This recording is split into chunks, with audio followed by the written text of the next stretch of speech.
Ya. Bismillahirrahmanirrahim. Alhamdulillahilladzi arsala rasulahu bil huda wa dinil haqqi liyuzhirahu 'alad dini kullihi wa kafa billahi syahida. Wassalatu wassalamu ala asyrafil anbiya'i wal mursalin sayyidina wa maulana Muhammad ibn Abdullah arsalahu basyiran wa nadhira. An Abi Ibrahim Abdullah bin Abi Aufa radhiyallahu anhu. Ini dari sahabat Abu Ibrahim namanya, kunyahnya ya, nama aslinya Abdullah bin Abi Aufa ya, Abdullah bin Abi Aufa. Ada juga sebagian yang mengatakan Abu Muawiyah ya, Abu Ibrahim, ada yang mengatakan Abu Muawiyah, ada juga yang mengatakan Abu Muhammad ya. Tapi nama aslinya adalah Abdullah bin Abi Aufa. Ini sahabat dengan ayahnya, ini kedua-duanya sahabat ya. Jadi Abdullah sahabat, ayahnya Aufa, Abu Aufa itu juga sahabat ya. Jadi, makanya disebut Abdullah bin Abi Aufa radhiyallahu anhuma karena kedua-duanya merupakan sahabat.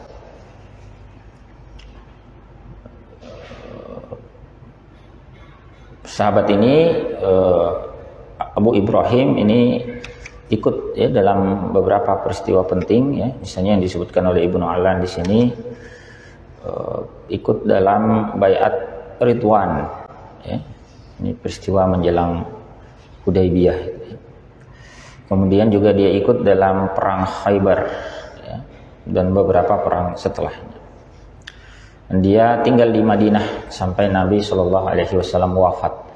Setelah itu sahabat ini berpindah ke Kufah. Ini setelah ditaklukkannya Kufah di masa khilafahan Umar ibn Khattab radhiyallahu anhu, sahabat ini berpindah ya, ke sana sampai wafat ya. Jadi dia wafat di Kufah.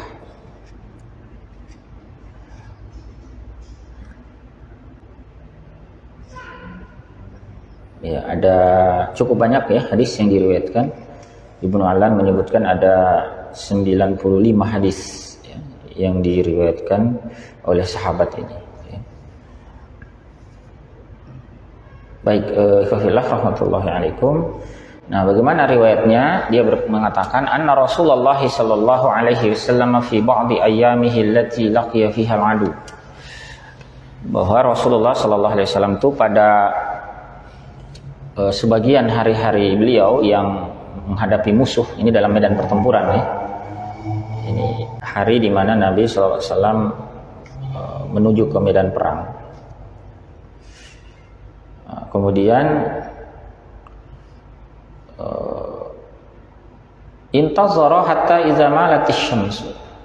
Beliau menunggu ya.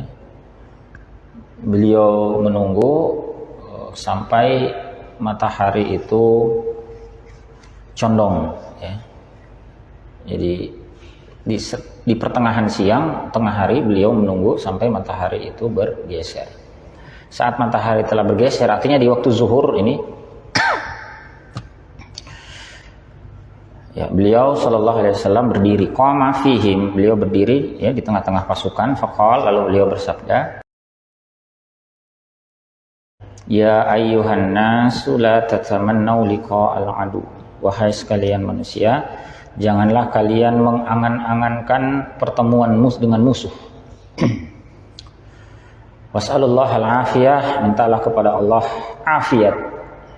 Ya, afiat. Afiat ini jadi bahasa Indonesia ya, sering kita sebut sehat wal afiat. Ya. Nanti ada penjelasannya. Fa idza laqitumuhum, jika kalian bertemu dengan mereka, dengan musuh, fasbiru, maka bersabarlah. Wa'lamu annal jannata tahta zilalis suyuf. Ketahuilah bahwa jannah itu berada di bawah bayang-bayang pedang. Tsumma qala Nabi sallallahu alaihi wasallam, kemudian beliau ya, Nabi sallallahu alaihi wasallam berdoa, Allahumma munzilal kitabi wa mujriyas sahab. Wahai Allah yang menurunkan Alkitab, memperjalankan awan, wa hazimal ahzab, yang mengalahkan pasukan sekutu musuh, ihzimhum wansurna alaihim, ya, kalahkanlah mereka dan tolonglah kami atas mereka. Nah, itu riwayat yang dikemukakan oleh sahabat ini ya. Sekarang kita lihat ya bagaimana penjelasan para ulama tentang hadis ini. Jadi ungkapan tadi Nabi Shallallahu Alaihi Wasallam itu beliau sampaikan ketika ada di satu kesempatan peperangan. Ya. Hanya saja dalam riwayat ini tidak disebutkan ya peperangan apa yang dimaksud. Ya. Tapi yang jelas saat itu Nabi di siang hari berdiri ya di tengah-tengah kaum muslimin waktu zuhur, kemudian beliau menyeru mereka ya, wahai manusia la tatamannau liqa'al adu. Wahai manusia, janganlah kalian mengangan-angankan pertemuan dengan musuh ya. Maksudnya itu umat Islam itu tidak cari musuh ya. Tapi kalau musuh datang, tetap wajib dihadapi, ya, bersabar menghadapinya. Ya. Jadi janganlah kalian mengangan-angankan bertemu dengan musuh. La tatamannau liqa'al adu. Kemudian was'alullah al-afiyah, mintalah kepada Allah apa? Al-afiyah. Ya, apa al-afiyah itu? Al-afiyah itu pada intinya, ya, sebagaimana dikemukakan oleh Imam An-Nawawi rahimahullahu taala, al-afiyah itu mencegah segala macam bentuk gangguan pada tubuh kita, baik perkara yang zahir maupun batin di dunia dan perkara din, dunia dan akhirat. Itu maksudnya afiyah. Jadi kalau biasanya kita sebut sihah wal afiyah, ya, sihah wal afiyah, sehat wal afiyat. Kalau sehat itu berarti apa? Tubuh kita itu berfungsi dengan baik ya, dengan normal tanpa gangguan apapun. Nah, digandeng dengan afiat karena diantara makna afiat itu adalah mencegah apa saja yang bisa mengganggu fungsi itu ya, yang bisa mengganggu kesehatan kita. Dan bukan hanya perkara zahir tapi juga perkara yang batin, bukan hanya perkara dunia tapi juga perkara din ya, perkara akhirat. Jadi lebih luas ya makna afiah. Nah, kemudian Nabi SAW perintahkan faiza laqitumuhum fasbiru. Ya, tadi Nabi melarang kita jangan mengangan-angankan bertemu musuh, tapi kalau bertemu musuh gimana? Fasbiru, bersabar. Nah, sering kita sampaikan makna sabar ya. Makna sabar itu bukan maknanya apa? Pasif, berdiam dan sebagainya, bukan. Bersabar itu apa? As-sabat 'alal haq, ya. Tetap tegar di atas al-haq meskipun tantangannya sangat berat. Ya, jadi kalau terhadap musuh kita bersabar itu artinya apa? Bukan kita berdiam begitu saja diserang, bukan. Maksudnya bersabar itu dalam menghadapi musuh, ya kita berjihad menghadapi mereka meskipun itu berat. Ya, bisa dipahami ya? Sama ketika kemarin kita bahas tentang bersabar terhadap penguasa yang zalim. Itu bukan berdiam diri, mendiamkan kezaliman penguasa lalu kita menyebut diri kita bersabar, bukan begitu. Jadi bersabar dalam konteks itu adalah apa? Tetap melakukan amar ma'ruf nahi munkar, menasihati penguasa, muhasabah lil hukam, meskipun berat ya, risikonya. Nah, itu yang dimaksud dengan sabar ya. Nah, sabar dalam konteks peperangan pun sama ya. Bukan bersabar itu diam ya, menghadapi menerima apa saja perlakuan musuh terhadap kita, bukan. Bersabar dalam konteks itu berarti apa? Menghadapi musuh itu dengan penuh ketegaran ya, meskipun ya bisa saja resikonya kematian ya.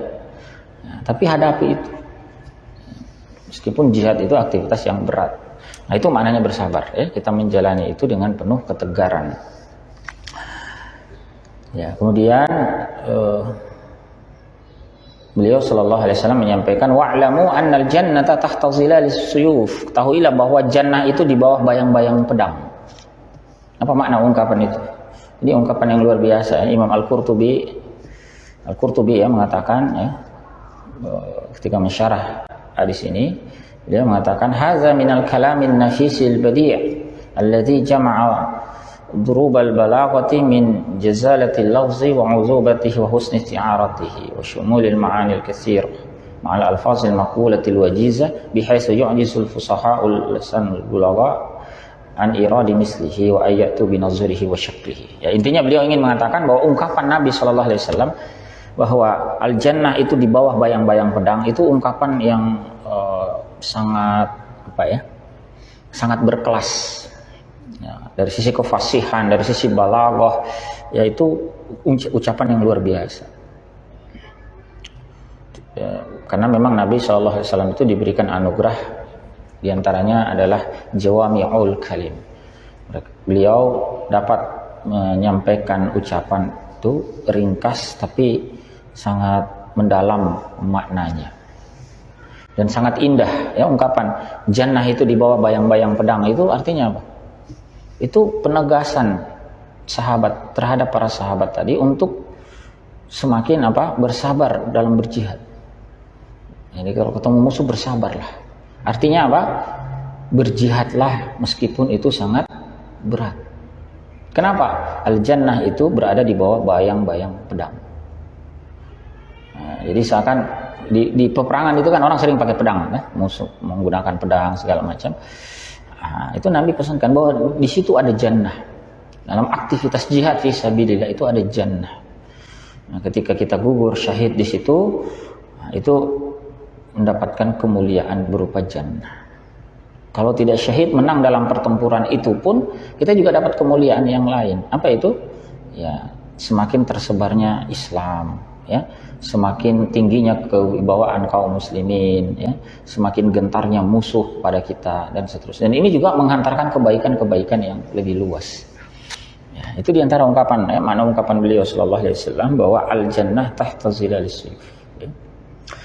Nah, setelah menyampaikan itu beliau berdoa, ya. Ini ada doa Nabi sallallahu alaihi wasallam itu luar biasa tadi, ya. Di antara adab berdoa yang diajarkan itu kita memuji Allah Taala, ya. Dengan Dengan kata-kata yang kata-kata yang berisi pujian. Seperti tadi dalam konteks doa peperangan, beliau sebelum meminta pertolongan itu beliau berdoa, ya Allahumma munzilal kitabi wa mujriyas sahabi wa hazimal ahzab. Ini kan pujian sebetulnya, berisi pujian kepada Allah Ta'ala. Wahai Allah yang menurunkan Alkitab, yang menjalankan awan, ya, mengalahkan musuh-musuh, ya, dan seterusnya. Dan itu beliau rangkai dengan kalimat yang berirama. Coba perhatikan redaksinya, saya ulang lagi. Allahumma munzilal kitab. Ada ujungnya alif ba, ya, kitab. Allahumma munzilal kitab. Kemudian wa mujriyas sahab, ya, berirama, ya. Kemudian wa hazimal ahzab, ya, ada alif ba di ujungnya. Ya, itu diantara keindahan, ya, ungkapan pujian beliau kepada Allah Ta'ala. Nah, setelah itu baru meminta, ya, apa yang kita minta dalam doa itu yang kita sampaikan. Ihzimhum wansurna alaihim, ya, kalahkanlah mereka, ya, tolonglah kami atas mereka. Nah, ini diantara doa yang disampaikan oleh Nabi Shallallahu Alaihi Wasallam, ya, dalam peperangan. Dari hadis ini, ikhwafillah, ada beberapa ibrah yang bisa kita petik. Yang pertama, agar kita itu senantiasa bersiap untuk berjihad. Al-isti'dadu bil jihad, ya, bersiap berjihad, ya, meskipun kita tidak berharap ketemu musuh, ya, sebagaimana Nabi sampaikan tadi, tapi harus siap berjihad. Dan ini banyak sekali, ya, persiapan jihad, ya. Misalnya di sini para pensyarah kitab misalnya diantaranya menyebutkan, ya, dalam kitab Nuzhatul Muttaqin disebutkan wa yashmulu i'dadal quwwati, ya, wal khuruj li liqa'il adu. Itu mencakup persiapan kekuatan, keluar menghadapi musuh, ya, wal luju'a ila Allah Ta'ala bid-du'a, ya, kemudian bersandar kepada Allah Ta'ala melalui doa. Ba'da tarkil ma'asi wa taubatis shadiqah, setelah meninggalkan perbuatan maksiat dan bertaubat yang benar. Jadi itu, diantara istidad, mempersiapkan diri jihad. Jadi jihad itu bukan semata ketika terjadi ayo gitu, bukan, tapi harus ada persiapannya, ya. ada persiapan fisik, ada persiapan mental, ada persiapan logistik, macam-macam. Ya. Jadi siap ya. Namun di sisi lain tidak juga semata bersandar kepada persiapan-persiapan fisik material, ya. Tapi juga ada persiapan spiritual. Ya, tadi disebutkan siapan mental, bersandar kepada Allah Ta'ala. Ya. Di antaranya ditunjukkan melalui doa-doa yang dipanjatkan. Karena ketika kita berdoa itu kita sebetulnya menyadari bahwa kita tidak menguasai sepenuhnya apa yang akan terjadi. Ya, ada yang maha berkuasa di situ dan kita berharap ya, Allah Ta'ala yang maha berkuasa itu memberikan pertolongannya kepada kita. Dan itu ya dikatakan di sini ba'da tarkil ma'asi wa taubatis shadiqah, setelah meninggalkan perbuatan maksiat. Ya, perbuatan-perbuatan maksiat itu ditinggalkan. Itu bagian dari isti'dad jihad ya. Ini meninggalkan perkara-perkara maksiat dan juga wa taubatis shadiqah, ya, bertaubat dengan benar. Ya. Mengapa? Ya, karena kemenangan kaum muslimin ya dalam berbagai peperangan itu erat kaitannya dengan persiapan spiritual ini. Karena kaum muslimin itu menyadari apa? Bahwa pertolongan itu semata dari Allah Ta'ala. Wa man nasru illa min indillahil azizil hakim. Ya. Tidak ada pertolongan itu kecuali dari Allah Al-Aziz Al-Hakim yang maha perkasa lagi maha bijaksana. Dan untuk bisa mendapatkan pertolongan dari Allah Ta'ala kita harus taqarrub, mendekatkan diri kepadanya ya, taqarrub ilallah ya, jadi berjihad itu pun tidak boleh maksiat ya. Beristighfar kepada Allah dan melakukan ragam ketaatan. Kemudian ikhwafillah masyru'iyatud du'ai halal qurabi wasyada'id ya, disyariatkannya doa ketika terjadi apa tadi perkara yang berat ya, situasi yang mencekam, perkara yang berat dan sebagainya. Kemudian rahmatun Nabi sallallahu alaihi wasallam bi ashabihi wa ummatihi ya, kasih sayang Nabi sallallahu alaihi wasallam kepada para sahabat dan umatnya ya, melalui hadis beliau yang tadi beliau sampaikan untuk apa? Tidak mengangan-angankan bertemu musuh ya, tapi senantiasa meminta afiat ya, perlindungan dari Allah Ta'ala dari berbagai hal yang bisa merusak kita baik secara fisik, secara apa zahir, batin ataupun ya, dalam perkara dunia ya, akhirat ya, perkara din dan sebagainya. Semuanya kita minta agar Allah melindungi kita dari itu. Kemudian pesan Nabi SAW agar kaum muslimin senantiasa bersabar ya, menghadapi musuh. Ya. Kemudian di hadis ini juga nahan Nabi sallallahu alaihi wasallam an tamanni liqa'il adu ya, larangan Nabi sallallahu alaihi wasallam atau Nabi melarang mengangan-angankan bertemu musuh. Kemudian adamul i'timadi 'alal quwwatil madiyati wahdaha, tidak boleh bersandar kepada kekuatan material semata. Jadi kalau perang itu yang penting pasukannya banyak, perlengkapannya lengkap ya dan sebagainya ya, bukan bersandar ke situ ya. Wa tarkil hazri wal ya haitati wal hazm ya, sembari kemudian meninggalkan perkara-perkara yang lain yang juga penting ya. Nah, termasuk tadi yang sempat disinggung di atas, meninggalkan aspek spiritual. Semata perang itu mengandalkan kita, diri kita sendiri ya, mengandalkan jumlah pasukan ya, mengandalkan perlengkapan logistik ya, mengandalkan strategi kita sendiri ya. Tidak boleh ya. Dalam Islam itu jihad selalu kental dengan nuansa spiritual ya. Bukan masalah jumlah pasukan, bukan masalah perlengkapan dan sebagainya. Itulah sebabnya dalam banyak peperangan ya, itu Nabi SAW dan para sahabat itu jumlah mereka bukan hanya lebih sedikit, tapi jauh lebih sedikit dibandingkan musuh. Dan menang. Saya lihat perang Badar 300-an menghadapi 1000-an musuh. Dalam perang Uhud nggak sama sebetulnya. Kalaupun kaum muslimin tidak memenangkan peperangan Uhud itu bukan karena jumlah, tapi karena ada kemaksiatan, pembangkangan yang dilakukan oleh pasukan pemanah yang meninggalkan posnya itu. Ya. Jadi bukan masalah jumlahnya itu. Perang apalagi ya? secara umum perang itu kaum muslimin jumlahnya lebih sedikit. Bahkan menghadapi adidaya sekalipun, ya, perang yang sempat kita singgung lalu, perang Mu'tah, perang Tabuk, itu perang yang jumlah kaum muslimin itu jauh lebih sedikit, jauh berlipat, ya, sedikitnya. Jadi seperti perang Mu'tah itu pasukan kaum muslimin 3.000-an orang, banyak kalau dibanding perang Badar. Perang Badar 313 ada riwayat yang menyebutkan. Kalau perang Mu'tah 3.000 orang, tapi musuh berapa? 200.000 musuh itu.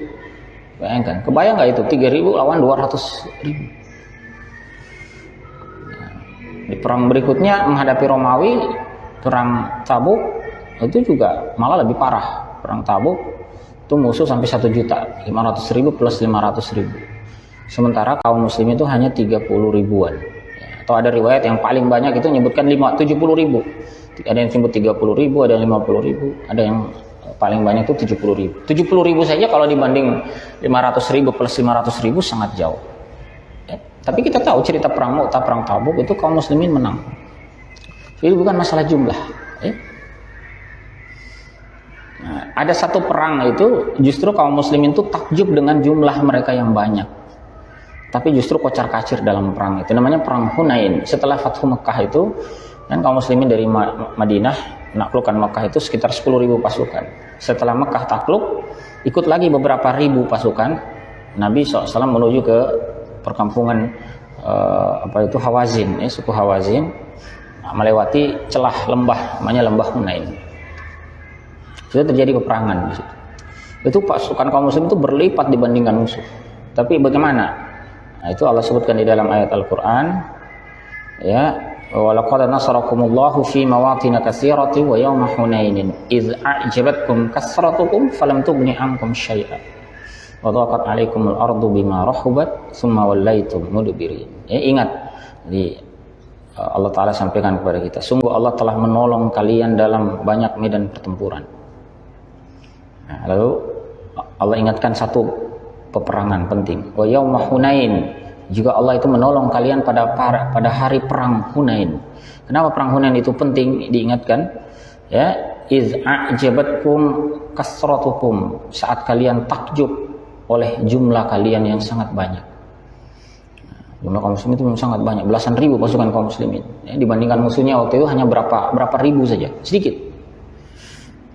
Jadi jauh lebih banyak kaum muslimin. Tetapi jumlah kaum muslimin yang sangat banyak yang membuat mereka takjub akan jumlah itu, apa yang terjadi? Falam tughni ankum syai'a. Jumlah yang banyak itu tidak berguna sedikit pun bagi kalian. Wadhaqat 'alaikumul ardu bima rahubat, bahkan terasa sempit bumi itu, yang padahal bumi itu sangat luas, dia terasa sempit. Tsumma wallaitum mudbirin, kemudian kalian lari mundur ke belakang. Jadi dalam perang Hunain itu malah kaum muslim itu sempat terpukul mundur, kocar-kacir. Nah, meskipun nanti belakangan solid kembali, ya, Allah memberikan pertolongannya di situ. Tapi ada pelajaran penting, ya, itu agar kita tidak bersandar kepada al-quwwatul madiyah, kekuatan materi, entah itu jumlah pasukan, entah itu perlengkapan dan sebagainya. Ya. Karena memang pertolongan itu bukan berdasarkan hal-hal itu. Pertolongan kemenangan itu dari mana? Dari Allah Ta'ala. Dan itu bukan baru ada di masa Nabi Sallallahu Alaihi Wasallam. Ada kisah di bagian akhir bagian akhir juz kedua surah Al-Baqarah. Nanti buka, ya. Di bagian sebelum juz kedua itu ada kisah tentang perang Jalut Talut. Pasukan Jalut melawan pasukan Talut. Jadi Jalut itu yang musuh, ya, yang jahat. Ada penguasa yang zalim dengan jumlah pasukan yang sangat besar. Sementara Bani Israel itu Allah utus tengah-tengah mereka ada pemimpin yang namanya Talut. Nah, Talut ini memimpin pasukan Bani Israel menghadapi tiran itu Jalut. Dan ini posisi mereka jumlahnya sedikit. Talut dan pasukannya itu berjalan, ya, menuju medan peperangan. Nah, saat hendak sebelum sampai ke medan peperangan itu ada ujian yang Allah berikan kepada mereka. Tapi ujiannya itu dibocorkan, sudah dikasih tahu ujiannya sejak awal. Jadi diceritakan misalnya di situ, qala innallaha mubtaliikum binahar. Jadi Talut menyampaikan kepada pasukannya, sungguhnya Allah akan menguji kalian dengan sungai. Ada sungai yang akan mereka lewati. Apa bentuk ujiannya? Disampaikan. Apa itu? Faman syariba minhu falaysa minni illa man iqtarafa ghurfatan biyadihi. Ya. Jadi Allah mubtaliikum bihar, ya. Allah uji kalian dengan nahar. Jadi faman syariba minhu, siapa yang minum dari sungai itu, falaysa minni, maka bukan termasuk kelompok, keluar dari pasukan, bukan kelompok pasukan. Wa man lam yata'amhu, siapa yang tidak meminum air itu, wa man lam yata'amhu fa innahu minni illa man iqtarafa ghurfatan biyadihi, maka dia termasuk golonganku, tetap lanjut, kecuali sekedar menciduk dengan tangan, menciduk saja dengan tangan kita yang boleh. Jadi melewati sungai, ini pasukan bayangkan dalam perjalanan sangat jauh, lelah, tapi tidak boleh minum banyak gitu, nggak boleh ambil di botol apalagi. Jadi kalaupun mau minum itu hanya dengan cidukan. Illa man iqtarafa ghurfatan biyadi, kecuali dengan menciduk satu cidukan dengan tangannya. Ghurfah hanya satu cidukan, bukan dua, bukan tiga, satu kali.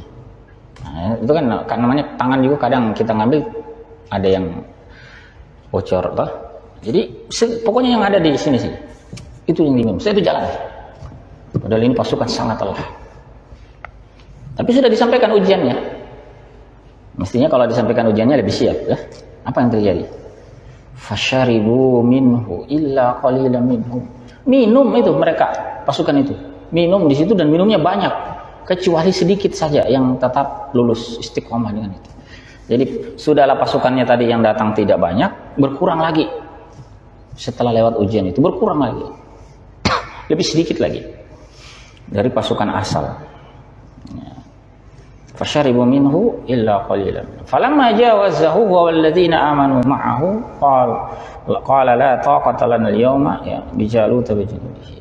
Saat mereka berangkat, ya, melewati tempat itu, falamma jawazahu wa walladzina amanu ma'ahu qalu, mereka berkata, ini Talut dan pasukannya, orang-orang yang percaya, ya, orang-orang yang tetap lulus tadi dari ujian, berangkat, mereka berkata, la taqata lana al-yawma bi Jalut wa junudihi. Tidak ada kekuatan bagi kita untuk menghadapi pasukan Jalut, ya, hari ini, karena kita sudah lemas, perjalanan jauh, pasukan juga lebih sedikit jumlahnya.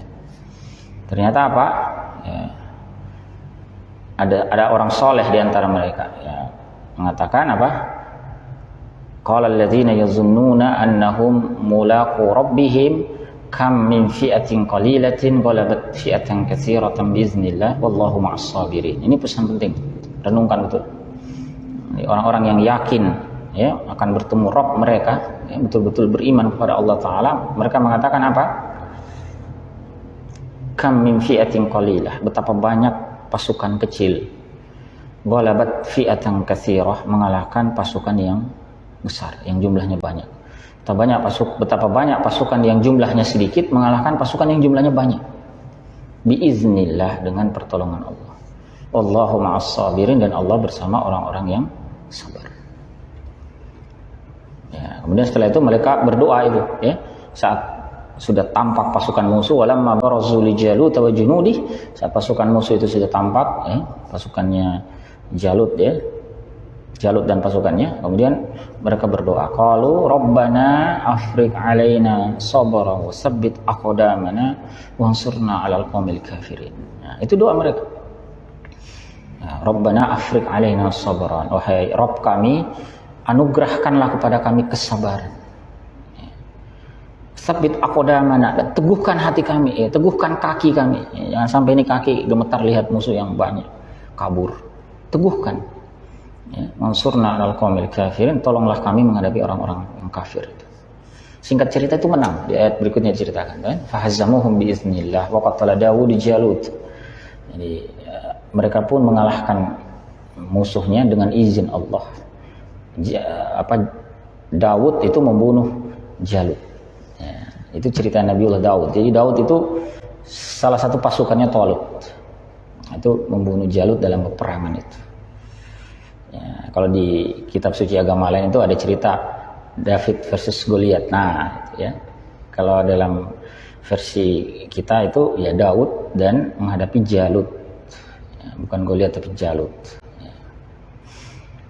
Nah, itu pelajarannya tadi ya, bahwa bukan masalah jumlah. Jumlah mereka itu sedikit dibandingkan pasukan musuh. Bahkan lebih sedikit lagi karena diuji tadi dan banyak yang tidak lulus. Padahal ujiannya sudah dikasih bocor, nggak lulus juga. Sudah dikasih kisi-kisinya, nggak lulus juga. Sudah dikasih soal ujiannya, nggak lulus juga. Ya, ini menunjukkan bahwa ujian itu memang tidak main-main. Ya, ujian kehidupan sama kan kehidupan ini kan. Kehidupan ini kan sebenarnya sudah banyak ya kita disampaikan. Ujian itu begini-begini bentuknya. Kita sudah tahu ujian kehidupan kan. Ada ujian akan harta, ada ujian akan keluarga, ujian pekerjaan, ujian banyak. Kita tahu semua itu teorinya, ya. Tapi belum tentu dalam tataran praktis kita lulus. Ya. Makanya ikhwafillah, penting kita hayati betul hadis-hadis tadi. Ya. Nah, yang terakhir ya dalam kitab Nuzhatul Muttaqin disebutkan pelajarannya al-hatsu 'ala sabri, untuk apa? Mendorong kita terus bersabar. Wa huwa ahammu anasiril jihadi wa muqawwimati. Yang mana kesabaran itu merupakan unsur jihad terpenting. Ya, komponen jihad yang paling penting itu sabar. Nah, baik ya, mudah-mudahan bisa dipahami ya. Dengan sabar kita bisa lulus dari berbagai ujian. Dengan sabar kita juga bisa menang dalam pertempuran dalam medan jihad. Ya. Selalu itu Allah hubungkan. Tadi di ayat tentang peristiwa perang Talut Jalut itu juga ada ayat kan? Wallahu ma'as sabirin. Ketika tadi dikatakan kam min fi'atin qalilatin ghalabat fi'atan katsiratan biiznillah. Wallahu ma'as sabirin. Betapa banyak pasukan kecil mengalahkan pasukan besar dengan izin Allah. Dan Allah bersama orang-orang yang sabar. Nah, di antara doa yang dipanjatkan juga tentang sabar kan? Rabbana afriq alaina sabran wasabbit aqdamana wansurna 'alal qaumil kafirin. Ya. Itu doa yang penting sekali, ya. Dan satu lagi ikhwafillah, ternyata tadi di ayat tentang kisah Talut Jalut itu ada ungkapan begini, kam min fi'atin qalilatin ghalabat fi'atan katsiratan. Ini kita ulang lagi. Betapa banyak pasukan yang jumlahnya kecil mengalahkan pasukan yang jumlahnya besar dengan izin. Ungkapan kam betapa banyak itu mengisyaratkan bahwa peristiwa itu peristiwa yang memang sudah lazim diketahui, ya. Jadi fenomena pasukan kecil mengalahkan pasukan besar itu bukan fenomena yang langka, bukan peristiwa yang baru terjadi, ya sedikit, bukan, itu sudah sering terjadi sebelum. Makanya ungkapannya kam min fi'atin qalilatin ghalabat fi'atan katsirah biiznillah. Jadi sudah sering terjadi itu, pasukan kecil mengalahkan pasukan besar. Bayangkan itu di masa Nabiullah Daud alaihissalam. Daud masih sangat muda waktu itu. Masih pasukan kecil, belum jadi raja, belum jadi penguasa, masih ikut pasukannya Talut. Itu saja fenomenanya sudah banyak, ya. Makanya jangan heran kalau di masa Nabi SAW juga banyak berulang, gitu kan. Sejarah itu sering mengulang dirinya dalam bentuk yang berbeda. Jadi sama juga. Kaum muslimin menang menghadapi pasukan Quraisy, menghadapi pasukan Romawi. Juga nanti di masa Nabi SAW telah wafat pun itu dilanjutkan oleh para khalifah setelahnya, penaklukan Persia oleh Umar ibn Khattab radhiyallahu anhu. Itu juga jumlah kaum muslim itu relatif lebih kecil dibandingkan musuh.